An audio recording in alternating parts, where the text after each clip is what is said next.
मानव जाति के होने के बावजूद भी मानव मानव से पूछता है कि आपकी कौन सी जाति है, आप किस जाति के हो। मानव को मानव नहीं दिखता क्या? ये शब्द हैं पेरियार ईवी रामास्वामी नायकर जी के। वह कहते हैं कि पेरियार यानी ईवी रामास्वामी नायकर जी समाज सुधारक थे। उनके विचारों में धार्मिक आडंबरों और जातिवाद का विरोध था। पेरियार का मानना था कि समाज में अंधविश्वास और भेदभाव की जड़ें वैदिक हिंदू धर्म से हैं। उनके विचारों का मकसद समाज को जातिवाद और धार्मिक रूढ़िवाद से मुक्त कराना था। वह मानते हैं कि सभी मनुष्य समान हैं, सभी मनुष्य समान पैदा हुए हैं।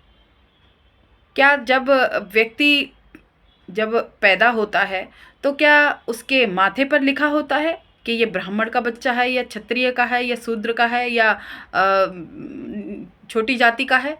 नहीं ना, मनुष्य तो समान पैदा होता है, लेकिन रूढ़िवादी परंपराओं में आकर उसको जाति का नाम दे दिया जाता है।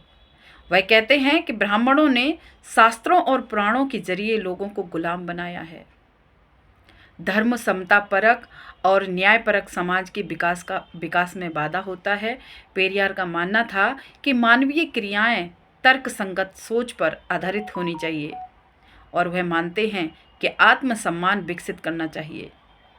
हर व्यक्ति को अधिकार है कि वह आत्मसम्मान के साथ जिए। पेरियार का मानना था कि शिक्षा तर्क संगत सोच और कार्यवाही का सुनिश्चित तरीका होना चाहिए और वह कहते हैं कि स्थानीय बोर्डों, नगर पालिकाओं और सहकारी प्रबंधन को अधिक शक्ति दी जानी चाहिए और वह मानते हैं कि किसानों को उनके कर्ज से छुटकारा पाने में मदद की जानी चाहिए। पेरियार ईवी रामास्वामी नायकर जी कहते हैं कि जब तक आपके दिमाग में अंधविश्वास, पाखंडवाद, रूढ़िवादी परंपराएं दिमाग में घुसी हुई हैं, तब तक आप पढ़े लिखे होकर भी अनपढ़ के समान हैं।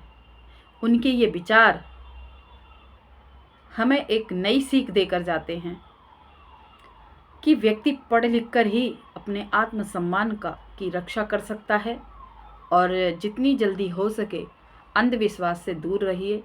अभी वर्तमान में देखा जाए तो ये महाकुंभ जो चल रहा है उसमें लोग क्या क्या करके प्रदर्शन करके किस तरह से अपने आप को उजागर करते हैं, किस तरह से वायरल होते हैं। कोई आंखों पर फिदा हो जा रहा है, कोई कांटों पर लेट कर वो पैसा एक धंधा बना लेता है। स्नान करके नहा कर पाप धो रहे हैं। क्या घर में वो नहाते नहीं हैं? क्या घर में वो वाला पानी नहीं है? भाई पानी तो बाहर से ही आता है, पानी तो गंगा यमुना का ही है, समुद्र से ही पानी आता है। तो क्या वहाँ नहाते नहीं हैं? अपनी सोच बदलिए। गंगा में नहाकर शरीर को धोने से अच्छा है अपने दिमाग को धोया जाए। अपने दिमाग में जो अंधविश्वास भरा है उसको मिटाया जाए। इस आडंबर से, इस पाखंडवाद से दूर रहिए। ऐसे स्नानों से बचना चाहिए। अभी देखा जाए तो उसमें आग भी लग गई, कितने सारे लोगों को नुकसान हुआ है, कितने सारे लोगों की जानें गई हैं।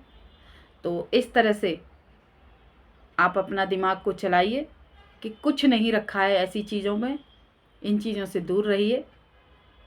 अगर सेवा करनी है तो अपने माता पिता की सेवा करिए, बड़े बुज़ुर्गों की सेवा करिए, ज़रूरतमंद लोगों की सेवा करिए, उनको खाना खिलाइए, उनके साथ समय बिताइए, लेकिन अंधविश्वास से दूर रहिए, कोसों दूर रहिए। जय भीम, नमो बुद्धाय। मेरा मकसद किसी की भावनाओं को ठेस पहुंचाना नहीं है, बस थोड़ा सा मैसेज देना चाह रही थी कि इस अंधविश्वास से दूर निकलिए। वीडियो अच्छी लगी हो तो शेयर करें और पेज पर नए हों तो सब्सक्राइब करना ना भूलें। जय भीम, नमो बुद्धाय।